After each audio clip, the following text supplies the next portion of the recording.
American Primeval, which is the new limited series from Netflix, just debuted a few days ago, and I just finished watching it. What did I think? I'll let you know.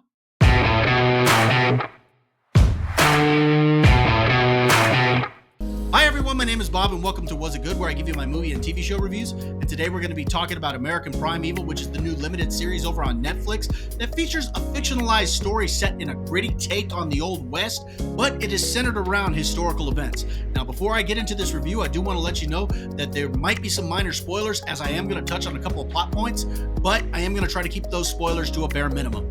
Now, if you have seen the show already, I'd like to know what you thought. Why don't you go ahead and share your comments in the comment section below? Let me know. Did you like the show? Did you hate it? Did you think that this was a good take on the Old West? What did you think of the historical events that were portrayed here? I'd really like to know what you thought. Don't forget to hit that like button, share the video, and support the channel by hitting subscribe. Now let's go ahead and get to it. American Primeval sees a mother and a son fleeing from their past as they form a found family while confronting the harsh landscape of freedom and cruelty in the American West. Now, when I first saw the trailer, I was immediately intrigued by this. This looked like a story that I would be interested in. Plus, I'm always looking for something to binge watch.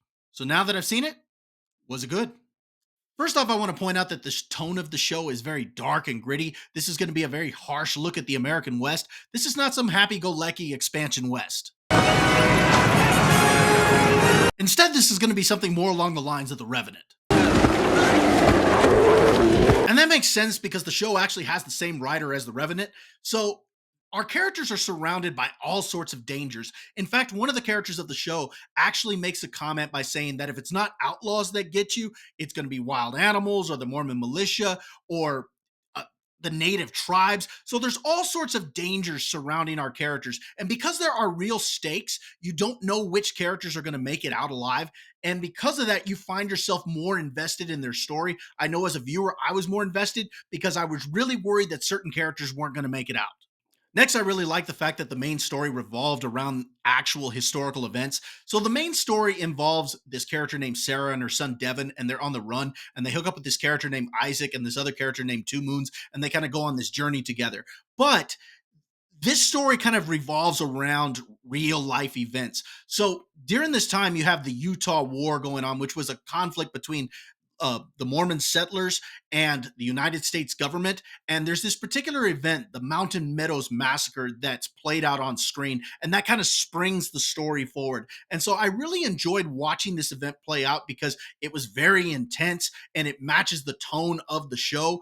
And I really wanted to know more about it because I'm a history buff and I wasn't really familiar with these events. So it was very interesting to me to see it played out and learn about the events themselves. Also, the show has several historical figures. For example, Jim Bridger, who was the head of Fort Bridger, or Brigham Young, who was the governor of Utah during that time. And so there's some maneuvering by these characters and to try to get possession of the fort. And I thought that that was kind of interesting to watch on screen as well. So overall, I enjoyed the central storyline and I liked the actual historical events surrounding it. It made it feel more real to me. Also, there are a lot of good action sequences in this, but I do want to point out they are very brutal. They very much fit the tone. And as I said, this is a harsh look at the American West. And so the action sequences themselves are very violent. So this is not for kids, but I thought that they were very well done. The Mountain Meadows Massacre itself, I thought looked pretty cool for the most part, even though there was a point where there were a lot of arrows just going back and forth that probably were a little gratuitous, but overall, I thought it looked pretty cool. And there were several other action sequences throughout the 6 episodes as our main characters are struggling to survive and facing all sorts of dangers. So overall, I really enjoyed the action in this show.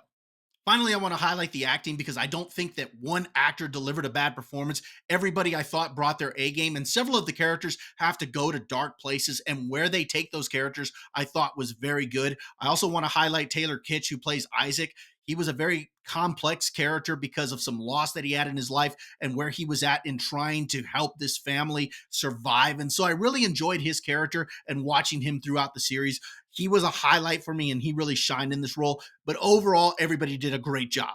Now, there are a couple things that I want to mention here. First off is that one of the subplots I didn't find as interesting as the main plot. So you've got the main plot going on and you have a few subplots going on with other characters. Again, kind of centered around these historic events. And I didn't find one of them to be as interesting, and that was the one involving the Pratt family. Not because the actors didn't do a great job. I thought they actually did a great job and the arcs that they took the characters on, but I didn't find the arcs to be very believable given the amount of time that passed from the beginning of the show to the end. The one of the characters has this dances with wolves moment, and I just didn't find it to be very believable given the amount of time that passed. The next thing I want to mention involves the characters of Winterbird and Redfeather. Now, Winterbird is the chief of the Shoshone tribe, and her son is Redfeather. And I think he would have actually been a better chief for the show given where they took his character. I felt that her character was just kind of shoehorned in there. And the reason I felt that Winterbird was just shoehorned in there is because she supposedly is based on a real life chief, but when I actually looked up Shoshone chiefs, I could not find who she's based on. So that makes me think that her character is based on a chief from another tribe. And so, given that information and where they took the Red Feather character, I think he would have been a better chief. And the final thing I want to mention involves the Mormon militia. They're after our main characters because of information that they have and the way certain events play out. And so I didn't like the fact that at one point they're after them and then their focus shifts to supporting characters. Because I found their story to be the most interesting, it just didn't make sense to me to shift their attention from that particular group to the supporting characters.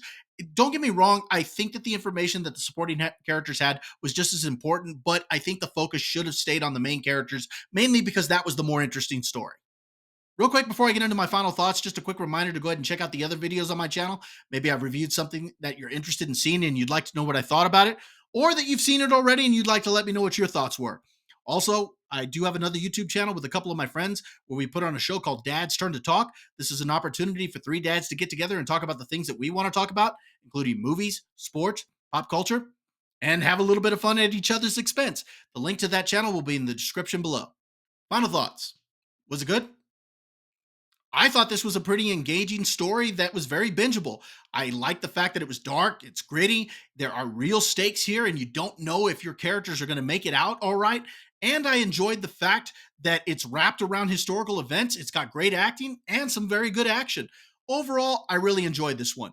Now, if you like dark, gritty westerns like The Revenant, then you're probably going to enjoy this. If you don't, then you can probably skip it. Now, if you're still watching this long, I'd like to thank you for joining me. Don't forget to hit that like button, share the video, subscribe to the channel. We'll see you next time.